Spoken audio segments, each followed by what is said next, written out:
आप लोग केवल किसी को ही देखते रहते हो, किसी की ही बात करते रहते हो, किसी के ही विषय में चिंतन। तो तुम्हारा विषय क्या है? तुम्हारा आराध्य देव कौन है? किसका चिंतन कर रहे हो? क्यों समय नष्ट कर रहे हो? किसी के विषय की क्यों? रात दिन मंत्राकार वृत्ति करते हुए भी ये रोना आता है कि अभी वैसा भजन नहीं होता जैसा होना चाहिए। छुप छुप के मन को गलत मार्गों में ले जाने की वृत्ति ये तुम्हारे लिए हानिकारक होगी। वो देख रहा है, सर्वज्ञ देख रहा है, तुम क्या समझते हो? समय है, समय बहुत बलवान होता है, वो आपको शिक्षा दे देगा। झूठ बोल रहे हैं, माला हाथ में है, किस बात के तुम साधक हो?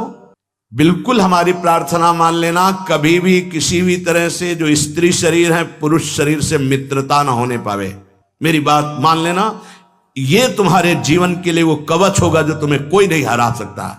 देखो उपासक, बाह्य और अभ्यंतर दो प्रकार की साधना होती है।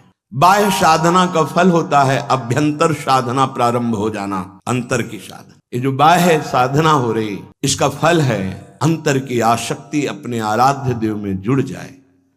उठते बैठते चलते फिरते, चलत फिरते उठते बैठते एकमात्र अपने आराध्य देव बसे। देखो क्या चल रहा है आपके अंदर, क्या ऐसा चल रहा है?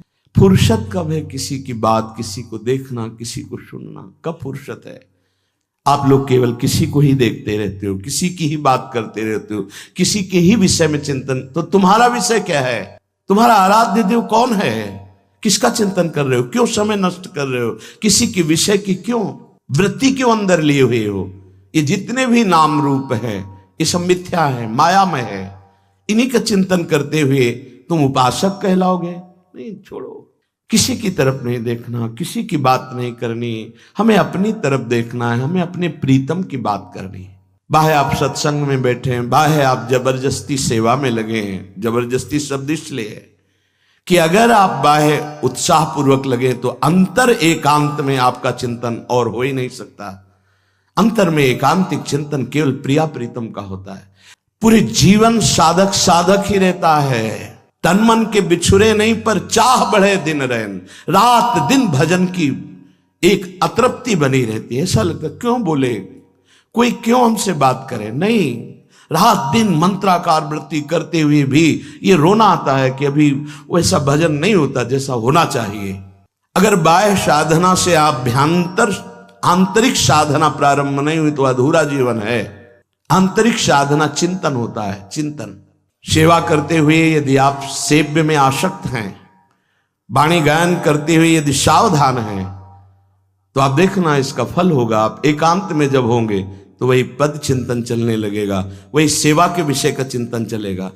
श्री जी को ऐसे पत्रावली करनी है, इस रंग का आज अमुक वस्त्र धारण कराना है, अमुक आभूषण। आंतरिक चिंतन आपका। उपासक ये बात समझ ले कि ये बाह्य संसार भगवान का रचा हुआ नाटक है, यहां कुछ सत्य नहीं है। यहां कहीं यज्ञ दानादि पुण्य कर्म हो रहे हैं तो कहीं हिंसा जैसा घोर कर्म हो रहा है। उपासक को दोनों में सम रहना है, शांत रहना है, न घोर कर्म से न शुभ कर्म से भागवतिक दृष्टि रखनी है। ये बहुत सावधानी, तब अंतर साधना प्रारंभ होगी। कहीं घोर कर्म हो रहा है, कहीं बहुत पुण्य हो रहा है, कहीं कोई पैदा हो रहा है, कहीं कोई मर रहा है, कहीं किसी का ब्याह हो रहा है, कहीं किसी का ब्याह संबंध विच्छेद हो रहा है। बड़ा खेल हो रहा है। हम इस खेल को देखने नहीं निकले। हमारा जन्म इस त्रिगुणात्मिका माया खेल से हटने के लिए हुआ है। हम चिदानंद खेल देखने के लिए। तो इसका चिंतन छोड़ो। जिससे उपासक के सौभाग्य का विषय होता है जब गुरुजन उसके पीछे पड़ते हैं। तुम्हारे सौभाग्य हैं जो तुम्हें कोई टोक रहा है। जिस दिन उनको हृदय से पता चला कि तुम अवहेलना करते हो, कुछ नहीं हो तुम्हारा मार्ग अवरुद्ध हो जाएगा। उनके प्यार को, उनके दुलार को, उनके शासन को आप अवहेलना ना करें। जिस समय जो दिनचर्या है, अगर आप कृपा मान करके उसे स्वीकार करेंगे तो अभ्यंतर साधना प्रारंभ हो जाएगी। गुमान नहीं, तुम कुछ नहीं हो। तुमसे जो बात की जाती है, तुम्हें जो प्यार दुलार किया जाता है, तुम्हारे जो मन को आह्लादित किया जाता है, वो चुराने के लिए, प्रभु को देने के लिए।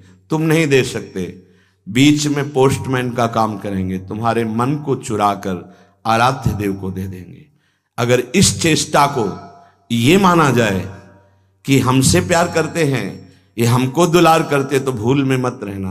पूरे विश्व में एकमात्र आराध्य के देव के कार्य के सिवा संतों का कोई दूसरा कार्य नहीं होता। आपको डांटना या आपको प्यार करना, दोनों कार्य केवल आराध्य देव की आज्ञा से, उनकी उपस्थिति में, उनके आदेशानुसार होता है। ऐसा मत समझना संतों की आंख तुम पर गई तो श्री जी का आदेश हुआ इसलिए तुम्हें देख रहे हैं। संत अगर तुमसे संभाषण कर रहे हैं तो श्री जी ने कृपा की कि इससे बात करो, इसलिए बात कर रहे हैं। नहीं समझ में आ रहा, अभी नहीं समझ में आ रहा। समय क्रॉस हो जाने तो, निकल जाने तो फिर समझ में आएगा। ये बार बार आपको अवसर नहीं मिलेगा। जो जगाया जा रहा है ना रोज, ये जगाया जा रहा है। खूब सोना, जगाने वाला नहीं मिलेगा। समय का इंतजार करो। आज जो तुम गुमान करते हो, आज जो तुम मनमानी करते हो, एक दिन तुम्हें ये रुलाएगा। ये मनमानी एक दिन तुम्हें पश्चाताप की आग में जलाएगा, क्योंकि यहां जो तुम्हें प्यार करेगा वो तुम्हारा शोषण करेगा। ध्यान रखना, तुम्हारी वृत्तियों का, तुम्हारे धर्म का, तुम्हारी आस्था का खिलवाड़ होगा। अगर भगवान कृपा कर रहे हैं तो निकल चलो, मान लो हमारी बात। छुप छुप के मन को गलत मार्गों में ले जाने की वृत्ति, ये तुम्हारे लिए हानिकारक होगी। वो देख रहा है, सर्वज्ञ देख रहा है, तुम क्या समझते हो? बच्चे हो। बच्चों को जैसे मल भरे बच्चों को गोद में लिया जाता है तो मां की करुणा होती, ना कि बच्चे का गर्व का विषय कि वो कुछ है इसलिए गोद में ले रहे। ऐसा नहीं, तू बच्चा है इसलिए गोद में ले रहे। अगर पिता मां घुटने के बल होकर के तुम्हें पीठ पे चढ़ा रहे हैं, तुम्हारे साथ घोड़ा घोड़ा बन के खेल रहे, तो वो ऐसे नहीं, वो तेरे लिए उतरे हैं, वो तेरे लिए घोड़ा बने हुए हैं। मेरा बच्चा, पर बच्चा समझता है कि जैसे मैं वैसे ही है। नहीं, बहुत सावधान। समय है, समय बहुत बलवान होता है, वो आपको शिक्षा दे देगा। अभी अगर सावधान हो जाओ तो बाह्य और अभ्यंतर दोनों में साधना प्रारंभ हो जाएगी, आप महान बन जाओगे। जब जीव हठ करता है, मुझे भोग चाहिए, विषय चाहिए, तो बड़े करुणा में हरि है, दे देते, ले खेल और अपने साथ खेल। वही तो बने हुए पत्नी, वही पुत्र, वही पति, वही बने हुए, तुम समझ नहीं पा रहे। अगर गुरु कृपा से तुम्हारे बात समझ में आ जाए कि इन खेलों से अब मैं उब करके आगे बढ़ना चाहता हूं, वो बहुत जल्दी साधना के सोपान पर चढ़ जाए, पर समझ नहीं रहे। संत की हर चेष्टा ऊपर उठाने के लिए होती है। अभी बहुत दुलार है प्यारी जो आप पर बरस रही, मान लो, निकल चलो इस माया प्रपंच से। किसी की तरफ मत देखो, किसी का चिंतन मत करो। देखो, तुम लोगों का बिहारी बिहारीन जो के ऑफिस में रजिस्टर है, और रजिस्ट्रार रोज उसको देख रहा है, हर हृदय के रजिस्टर को। पक्का समझना, कोई हृदय ऐसा नहीं है जिसके रजिस्टर की जांच ना होती हो। पर जितना आप समर्पित हो उतना आपको डांट लगेगी। अगर समर्पित नहीं हो तो हाथ जोड़े जाते हैं और ऐसे कहा जाता है कि देख लो, आप देख लो।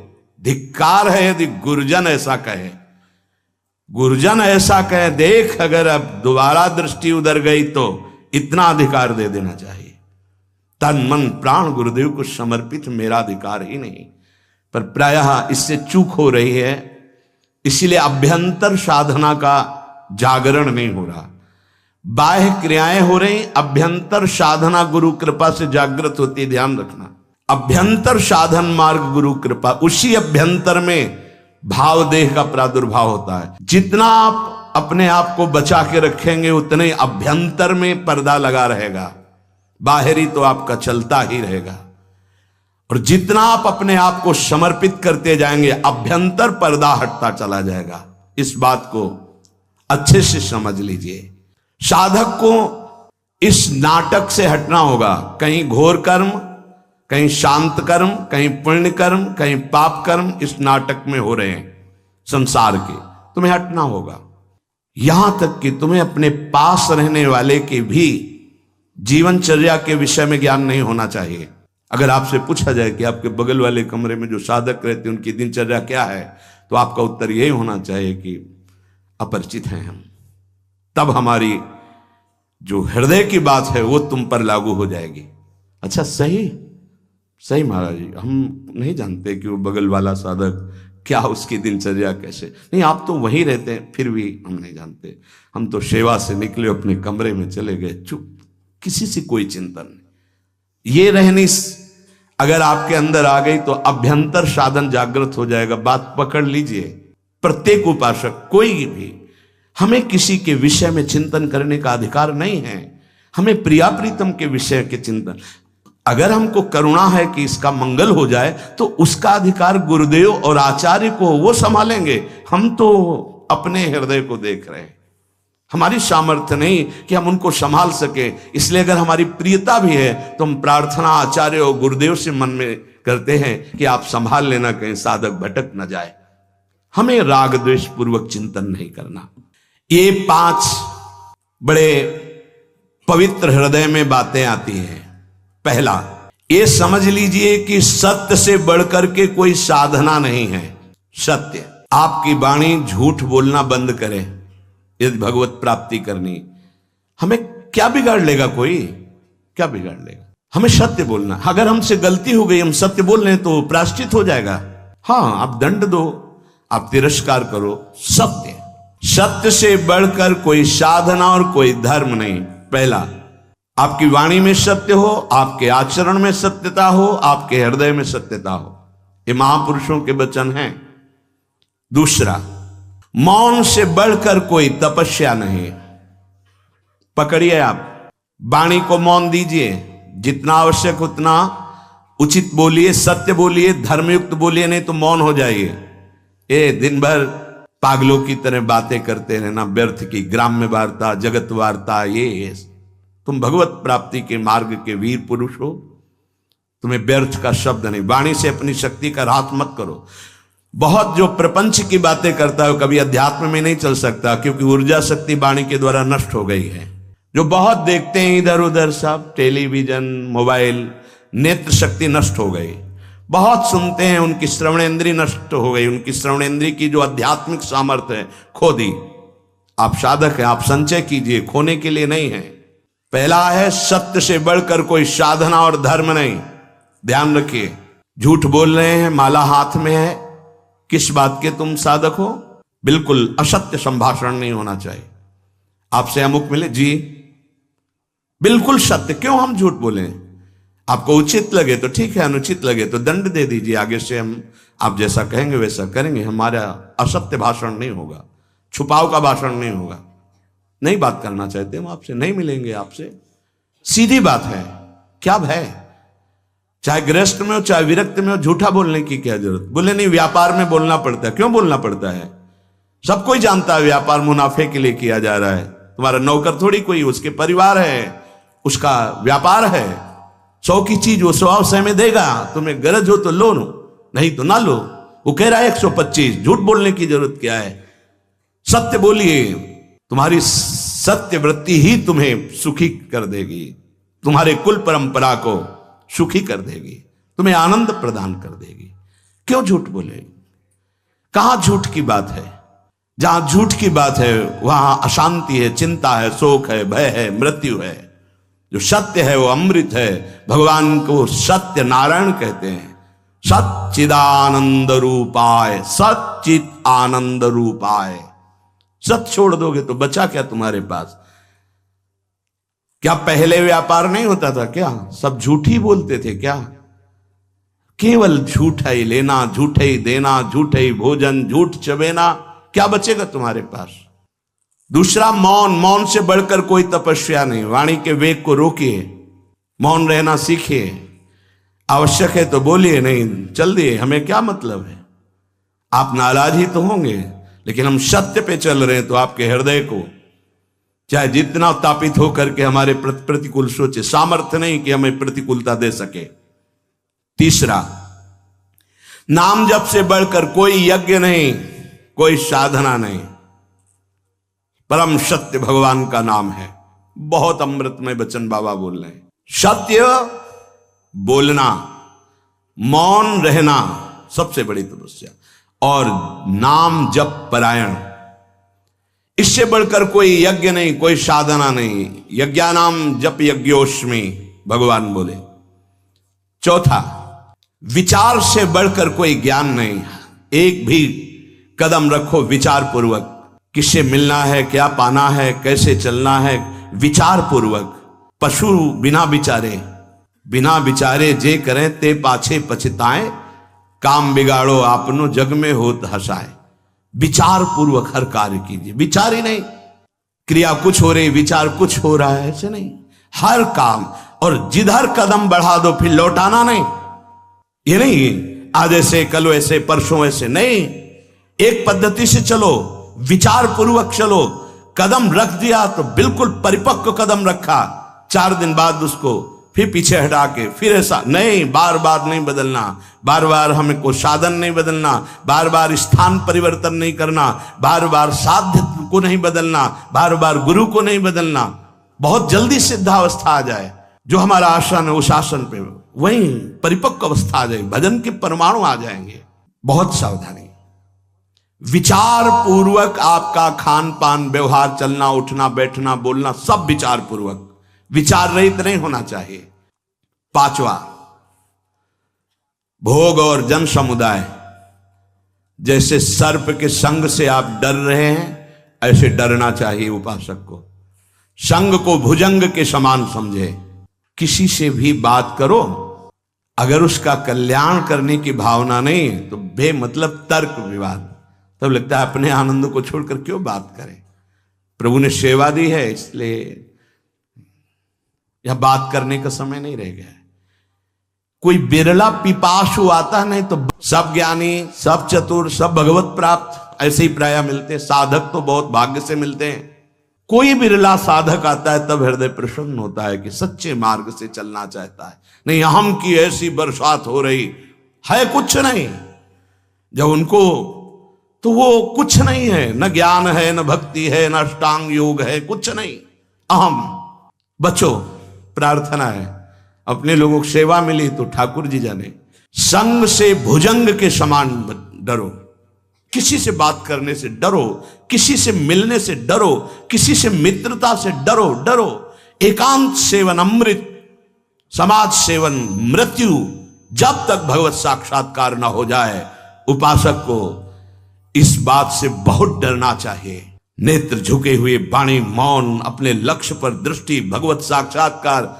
आप चाहे जैसे नचवाओ, आपकी इच्छा की बात है। क्योंकि भुने हुए चने को चाहे जितना खाद पानी लगा दो, उसमें अंकुरण नहीं होने वाला। भुना हुआ चने के समान जब मन हो जाए वो, तब भगवान जो सेवा देते हैं वो बात अलग है।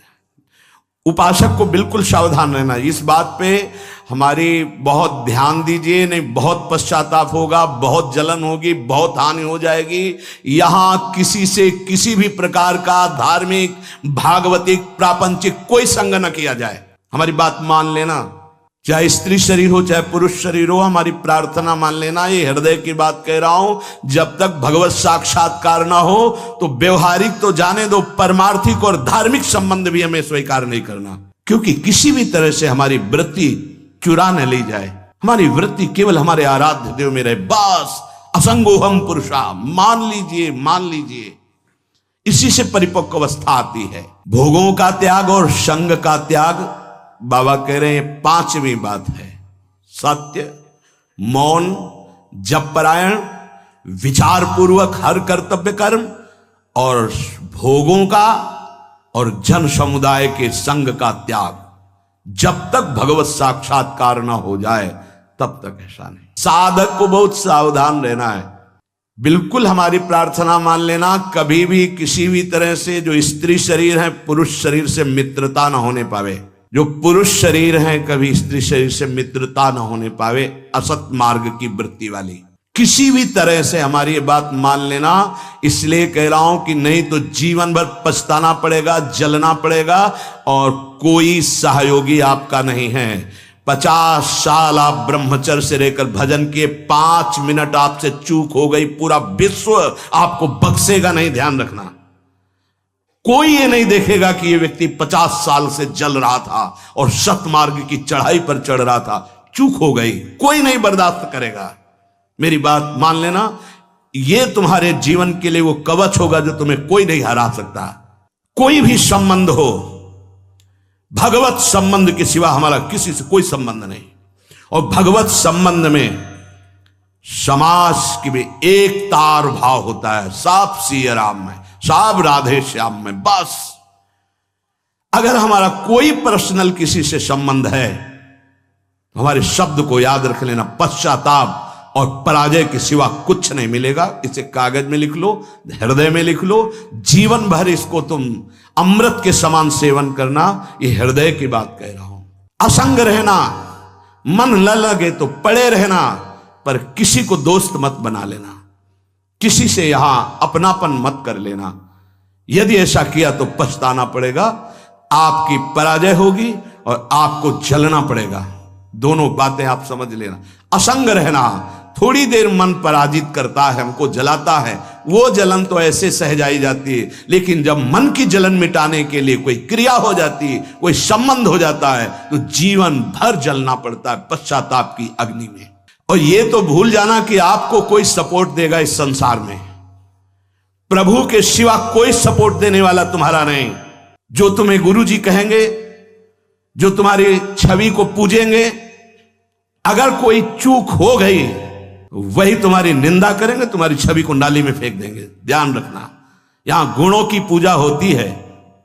अगर तुम्हारे गुणों में हीनता आ गई तो कोई पूजा करने वाला नहीं। ये मत सोचना कि मेरा वो पूजक उपासक है, ये कह रहा है मैं आपको प्राण समर्पित किए। प्राण ले लेगा तुम्हारे, शब्द याद कर लो, तुम्हारे प्राण ले लेगा प्राण समर्पण करने वाली बात कहने वाला। यदि धर्म से चूक गए, यदि अपने नियम से चूक गए, कभी प्रभावित मत होना किसी की मीठी बातों में, किसी की मीठी मुस्कुराहट में, किसी के मीठे अपनेपन में। ये हृदय से बोल रहा हूं, इसे स्वीकार कर लेना। अगर सतमार्ग में शूरवीर बनकर अंतिम समय तक निष्कलंक रहना है तो किसी से भी मित्रता नहीं करनी, किसी से भी। असंग श्यामा श्याम के सिवा ना काहू सो बोलिबो, ना कोई व्यवहार, अपनी कुंवर किशोरी को जियत निहार निहार। ये बैठा लीजिए, जीवन को अनुभव करके ये बात कह रहा हूं। कभी नहीं, कहीं नहीं, किसी से भी नहीं। तब आप निश्चिंत, निर्भय, निशोक होकर के, आनंद मगन होकर अभ्यंतर साधना के मार्ग को पा जाएंगे। बहुत बहुत सावधानी की जरूरत। उपासक को इन 4 अवसरों पर कभी वार्ता नहीं करनी चाहिए।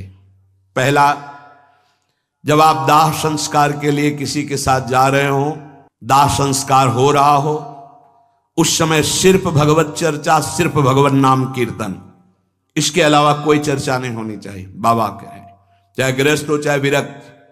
शौच के समय, लघु शंका के समय मौन। स्नान जब प्रारंभ हो गया तब यमुनाष्टक या मंत्र आदि जो भी। शौच में मौन, लघु शंका में मौन। किसी बीमार के पास कभी जाइए, भगवत नाम कीर्तन कीजिए, भगवत चर्चा कीजिए, अन्यथा मत जाइए। अगर जहां हो किसके पास जाएंगे, भगवत चर्चा नाम कीर्तन करने का अधिकार वहां नहीं दिया जाएगा तो मत जाइए। प्रभु के मंदिर में सीढ़ी में प्रथम कदम रखते ही मौन आश्रय ले लीजिए। कोई भी वार्ता नहीं होनी चाहिए। अगर चूक हो गई, किसी की वहां निंदा हो गई तो वज्र का लीक पाप बन जाएगा। किसी का दोष मंदिर में मत देखिए। सीधे गए, प्रभु से आंख मिलाई, नीचे सर झुकाया, बाहर हो गए। 1 मिनट, 10 मिनट, 1 घंटा, जितना दर्शन कर पाओ, बस इतना। ये सत्संग है, सावधानी। प्रथम सीढ़ी के पैर छुए, मौन, नेत्र नीचे। कोई राधे श्याम कैसे हो, कुछ उत्तर नहीं। सीधे मंदिर में गए, दृष्टि मिलाई। जितनी देर दृष्टि सह पाए रूप, उतनी देर रूप देखो, आंख नीचे करो, वापस मंदिर से आ जाओ। भगवान के मंदिर में किसी भी तरह की कोई भी वार्ता नहीं होनी चाहिए। मौन, दर्शन, बस। खास करके लोग वहीं मिलकर प्रपंच करेंगे। आओ, पीछे खड़े कर लिया और बातें शुरू कर दी। ऐसे विघ्नकारिक लोगों से बचिए, वो विघ्न है। अरे बड़े भाग्य से प्रभु के सामने हमें खड़े होने को मिला है। तुम्हें प्रपंच यही पूछना है, कौन हो, कैसे हो, क्या है, कुछ नहीं। उपासक सावधान, कहीं भी दर्शन के लिए जाए तो सबसे पहले ऐसे लोगों से अपना पिंड छुड़ाए। जो प्रणाम नमस्कार बातचीत बिल्कुल नहीं, सीधे गए, आंख मिलाई, आंख नीचे की, वापस हुए, बस रास्ते में बोलना ही नहीं। इसीलिए करे एक भी व्यक्ति से अपनापन नहीं होना चाहिए। किसी भी संत के पास जाए, मौन का आश्रय ले ले, उसे बोलने दे, उनकी चेष्टाएं देखे, उनके अनुभव सुने, उनकी बात सुने। आप संसार से आए हो, बड़े भाग्यशाली हो, संत समागम मिला। अगर कोई बात पूछनी है तो अपने परम कल्याण की बात पूछे, अपनी योग्यता दिखाने की ना कोशिश करे। थोड़ा संतों के चरणों में निराभिमान होकर बैठो तो तुम्हें पता चलेगा, अरे ऐसे ऐसे भगवत प्राप्त महात्मा हुए हैं, उनकी वाणियों का स्वाध्याय करो तो तुम्हारा अहंकार मिट्टी में मिल जाएगा। ये अहंकार, तुम 4 शब्द लिख दिए तुकबंदी लिख करके तो अपने को तुम ज्ञानी समझने लगे। बहुत सावधान। इतने इतने बड़े पर्चे आते हैं, किस बात के? जानने के नहीं, कि हमको बताना है कि हम ऐसे। ये भैया हमारे गुरुजी हैं हमारे बताने के लिए, और हमें जो जानना है वो हमारी प्रिया, जो हमारे गुरुजी समर्थ है। आपको जो जानना हो, वास्तविक परमार्थ में चलना हो तो यहां बैठना। अगर समय नष्ट करने आए तो जिंदगी में दोबारा आपको चांस नहीं देंगे श्री जी, ध्यान रखना। श्रीधाम वृंदावन है, प्रियाजू की कृपा से आए हो साधु समागम में तो लाभ ले लो। किसी भी महात्मा के पास जाए तो वाणी को शासन में रखे, बहुत सावधान, उनकी सुनो। तुम्हें तो जो आता है वो आता ही है, उनसे ले। आप कृपा लेने आए, उनसे ज्ञान ले, उनसे आचरण सीखो। उनके वो ना बोले बैठे हैं तो बैठने मात्र से उनका प्रभाव हमारे हृदय को पावन करेगा। पूज्यपाद महाराज जी कह रहे हैं, आज हमारे परमार्थ में साधक की उन्नति क्यों नहीं हो रही? दिनों दिन अवनति होती जा रही है। क्या कारण है बाबा? ये पूज्य स्वामी श्री अखंडानंद जी महाराज प्रश्न करता है, उत्तर देने वाले पूज्य बाबा शिवड़िया बाबा जी महाराज कह रहे हैं, भैया किसी भी जीव का कल्याण होता है भय से। जिसको ईश्वर और गुरु का भय रहता है उसका निश्चित कल्याण हो जाता है। जिसको गुरुदेव से भय हो, समझो ईश्वर की अत्यंत कृपा उसके ऊपर है। गुरुदेव से भय पक्का। बोले साधकों का जो उन्नति होनी चाहिए, जो लाभ मिलना चाहिए, वो क्यों नहीं मिल रहा? स्वामी जी पूछ रहे, श्री स्वामी अखंडानंद सरस्वती जी। पूज्य बाबा कह रहे, भाई उन्नति और कल्याण भय से होता है। जब तक ईश्वर और गुरुदेव का भय नहीं होगा तब तक कल्याण नहीं हो सकता। भगवान की अत्यंत कृपा समझो, जिस उपासक पर अपने गुरुदेव का भय है, होना चाहिए, होना चाहिए। गुरुदेव से भय होना चाहिए। जिसको अपने गुरुदेव से भय लगता है उसके द्वारा अपराध बनने की संभावना बहुत कम होती है, क्योंकि डर लगता है कि गुरुदेव सब कुछ जानते हैं, सर्वज्ञ हैं, वो जान जाएंगे, हमारी गलती को जान जाएंगे, फिर हम उनके सामने क्या उत्तर देंगे। हमारा मन भयभीत होकर सतमार्ग में चलता है। गुरुदेव अल्पज्ञ नहीं है, वो सर्वज्ञ है। जिसको ये पता है कि मेरे गुरुदेव साक्षात मेरी लाडली हैं, परब्रह्म है, उनसे क्या छुपा हुआ है, तो कैसे अपराध बन सकता, कैसे मन डर जाता है, मन डर जाता है। क्यों? अच्छा क्यों? क्योंकि अस्तित्व तो नहीं है। हमारा अस्तित्व वो है। ऑफ, पूरी बिजली ऑफ, क्या करोगे? उनके हाथ में बटन है, ऑन तो लाइट प्रकाश सब चल रहा है, ऑफ तो इसमें जनरेटर साइड वाला काम नहीं करता। ये सीधे गुरु कृपा ही केवलम। इसमें ये नहीं कि किसी दूसरे से जाके हम कृपा कि कोई और सिद्ध हो और हमारे हृदय को ऑन कर दे, वो केवल गुरुदेव से ही होगा। इसलिए केवल गुरुदेव, दूसरा नहीं। गुरु सेवा तज करें जे बान, यह है अधर्म यह है सभान, कान न रसिकन मेरा है। अगर गुरु से विमुख बात हृदय में आ गई तो जीवन का क्या सार। जीव यदि निर्भय होना चाहता है तो उसे, भगवान श्री राम जी ने परशुराम जी से कहा, अभय होए जो तुम्हें डेराई। महाराज वैसे तो काल भी सामने हो ललकार दे तो रघुवंशी कभी कदम पीछे नहीं रखते, पर अगर तुमसे डर जाए तो अभय हो जाए। तभी तो उनके होश खराब हो गए कि ये कौन है जो ऐसी प्रवीण वाणी बोल दिए। होगा, मुझे संशय हो रहा है, आप इस धनुष में प्रत्यंचा चढ़ाइए, क्योंकि साक्षात भगवान श्री हरि का धनुष देत चाप आप ही चली गए हो, और ये तो वही है जिनका धनुष है। फिर चरणों में प्रणाम करके अभय हो ये जो तुम्हें डेराई।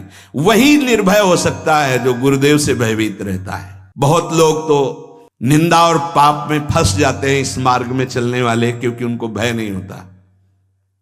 अरे बड़े कृपालु, बड़े कृपालु, बड़े सर्वज्ञ, बहुत सावधानी से एक एक चेष्टा देखी जाती है गुरुजनों की। त्रिकालज्ञ सदगुरुदेव भगवान एक एक चेष्टा देख रहे हैं, एक एक चेष्टा।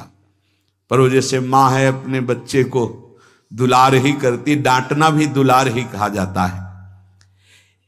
ईश्वर का भय उतना काम नहीं करता, क्योंकि ईश्वर कभी डांटने तो आएंगे नहीं ना। अरे लेकिन गुरुदेव का भय, क्योंकि उनके सामने दृष्टि पड़ना है, वो छुएंगे, वो देखेंगे, वो बोलेंगे तो उनको पता चल जाएगा। गुरुदेव से भय ज्यादा है, ईश्वर से भय कि क्षमा कर दो प्रभु, हो गया ना। वो बोलेंगे ना वो डांटेंगे, लेकिन वहां डांटना बोलने की क्या बात है, वहां तो दंड विधान लागू हो जाएगा। ये जो साधक गुरुदेव से भयभीत नहीं होते, वो लोक निंदा, समाज निंदा में, पापाचरण में उतर जाते हैं। उनको कोई डर नहीं होता, क्योंकि डांटने वाला कोई नहीं। माया गिद्ध बना देगी।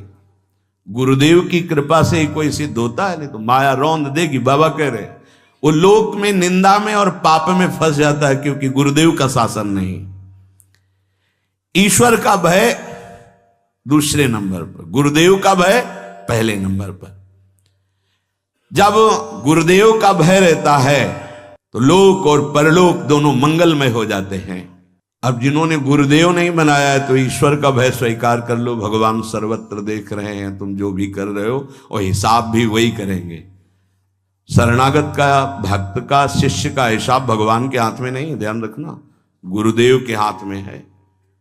भगवान उनके हाथ में है, आराध्य देव गुरुदेव के हाथ में है। गुरुदेव के हाथ में हमारा पूरा जीवन और पूरा हिसाब है। मनमानी आचरणों से कभी श्री जी तुम्हें अनुभव में आएंगी, खत्म खेल। जैसे गुरु की सीमा में रहा जाता है तो रोज आनंद, रोज अब उसको वैराग्य लगता तो लगता मेरा वैराग्य नहीं, नहीं आपका वैराग्य नहीं, आपका अनुराग नहीं, ये गुरु प्रदत्त है, गुरु कृपा प्रदत्त है। अगर सीमा उल्लंघन किए तो आपको पता चल जाएगा कि आपका कनेक्शन हटा तो आप में वो वस्तु ही नहीं है। जिसको जहां भी परमार्थ का अनुभव हो रहा है गुरु कृपा से हो रहा है। और गुरुदेव से भयभीत रहना चाहिए, गुरुदेव की आज्ञा का उल्लंघन न हो। गुरुदेव हर समय हमें देख रहे हैं, डरना चाहिए। अगर डरपोगे तो माया तुम्हें निर्भय कर देगी, पक्का। एक बार परिक्रमा लगा रहे थे गुरुदेव भगवान, तो एक दृश्य हमने देखा था। जब बाहर भ्रमण, कबीर पंथी महात्मा, उनका नाम बहुरंगी बाबा गांव के लोग कहते थे। बहुत रंग के कपड़ों को जोड़कर वो पहनते थे, तो गांव के लोग एक अलग नाम रख देते हैं। गुरु नाम अलग होता दिया हुआ और गांव के लोगों का नाम अलग होता। तो बहुत रंग के कपड़े पहने का उनको बहुरंगी बाबा कहते थे। बड़े ही हष्ट पुष्ट जवान से क्या अपराध बना ये कोई नहीं जानता, पर वो एक लठिया लेकर वो साहब साहब ऐसे जाते और धम्म से पीठ में मारते। वयोवृद्ध संत 25 बार ऐसा हो, और बस वो पीछे हटते, फिर जब ऐसे कहते फिर साहब साहब ऐसे। तो गुरुदेव खड़े हो गए, बोले अहो भाग, धन्याति धन्य उस शिष्य को जो अपने गुरुदेव के से, और उससे माया काल भी नहीं छू सकता। गुरु कृपा पात्र को काल भी नहीं। मतलब गुरुदेव भगवान एकदम प्रफुल्लित हो गए बात सुनते ही। आज हमारे हालत क्या है कि अगर गुरुदेव जरा सा कुछ कट वचन कह दें तो बदल गए, स्वरूप ही बदल गया। मतलब निष्ठा ही नहीं है, भाव ही नहीं है, तो कैसे हमारी आध्यात्मिक उन्नति हो। संसार में 4 प्रकार के जीव होते हैं, प्रवाही, कर्मी, भक्त और ज्ञानी। पूज्य बाबा कह रहे प्रवाही वो होते हैं जो अपने अहंकार से राग द्वेष में बहते रहते हैं। उनको गुरु आज्ञा मानने की कोई भी श्रद्धा नहीं रहती, वो जुड़े भर हैं, करेंगे मनमानी। उनको कहते प्रवाही, ये माया के प्रवाह में बहते चले जाएंगे। दूसरे होते कर्मी, जो शास्त्र कह रहा है उसको वो करना, कर्म करना, ऐसा करना, ऐसा गुरुदेव कह रहे हैं ऐसा करो, वो कह नहीं वो ऐसा ऐसा, वो अपनी मान्यता के अनुसार कर्म प्रधान वो बने रहते हैं। गुरुदेव की आज्ञा कर्म बंधन से मुक्त करने की होती है। कभी कभी ऐसी आज्ञा होती है जिसको हम समझ नहीं पाते हो, हमारा उसमें परम मंगल होता है। हमारे और हमारे गुरुदेव के बीच में सिर्फ गुरुदेव ही है, हम भी नहीं हैं। इस बात को समझना, हमारे और हमारे गुरुदेव के बीच में सिर्फ गुरुदेव हैं, हम भी नहीं हैं। हमारा जीवन, हमारा मन, हमारा प्राण सिर्फ गुरुदेव हैं, गुरुदेव की आज्ञा। अगर गुरुदेव की आज्ञा है कि ऐसे रख दो तो उसी क्षण रख दिया, हमें दोबारा उठाने की कोशिश नहीं करनी। गुरुदेव की आज्ञा है खड़े हो जाओ, हम वही खड़े। अगर कोई क्यों कहा खड़े हो जाओ, नहीं तो आपसे क्या मतलब है? ये नहीं कि बताने हमने तो कोई गलती की नहीं, पता नहीं क्यों हमें खड़े कर दिया है। अरे कौन मानता है ऐसे? नहीं, अपने और गुरुदेव के बीच की बात में सिर्फ गुरुदेव ही होने चाहिए, ये बात समझ लेना। अपने और गुरुदेव की आज्ञा के बीच में किसी की सलाह नहीं होनी चाहिए, नहीं हार जाओगे। हमारी बात समझ लेना, दोष भाव पैदा कर दिया जाएगा। बहुत कृपा से जीवन हमारा माया के बंधन से मुक्त होकर गुरु के बंधन में आया है। जो गुरु के बंधन में बंध जाता है, हरि उसके बंधन में बंध जाते हैं। प्रवाही, कर्मी और फिर भक्त। अब यहां से वास्तविकता प्रारंभ होती है। जो केवल अपने गुरुदेव की आज्ञा में रहकर सब बातों की उपेक्षा कर देता है, उसे गुरु भक्त कहते हैं। गुरुदेव की आज्ञा और सब बातों की उपेक्षा। हमारी श्री जी, हमारा धर्म, हमारा सत्य, हमारे गुरुदेव हैं, जैसी आज्ञा हुई वैसा हम चलेंगे। क्या धर्म है, क्या सत्य है, ये तो गुरुदेव जाने। जैसा बोला हम वैसा चलेंगे। जो आज्ञा, जैसी आज्ञा, जिस क्षण आज्ञा, जहां चूक हुई संभाले वही हैं, उन्हीं की कृपा संभाले। हमारी सामर्थ्य क्या कि उनकी आज्ञा पे चल सके, उन्हीं की सामर्थ्य से। तीसरा जो भक्त है, उसको ना संसार की और ना शास्त्र की, केवल गुरुदेव की बात। अब उसकी अवनति उन्नति पर दृष्टि नहीं रहती, उसकी दृष्टि रहती गुरुदेव पर। संसार में ना इनका राग होता है ना द्वेष होता है ऐसे भक्तों का। ये केवल गुरुदेव की कृपा में डूबने वाले महापुरुष होते हैं। इनका जो दुख भी है वो महान सुख स्वरूप होता है, गुरुदेव की आज्ञा से जो प्राप्त होता है। और इनके सुख का वर्णन तो क्या कर सकते हैं?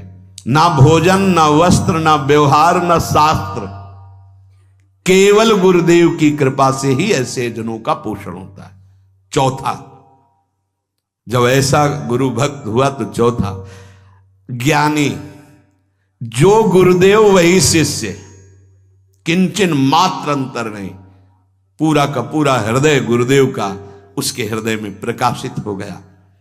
नमस्कार करते हैं ऐसे शिष्य को जो राग और द्वेष पर विजय प्राप्त करके तत्ववेत्ता गुरुदेव के समान हो गया, जिसका हृदय गुरु स्वरूप हो गया। जैसे भृंगी कीट दूसरे कीट को भृंगी बना दिया, ऐसे गुरु भक्त को गुरुदेव ने स्वरूप प्रदान कर दिया।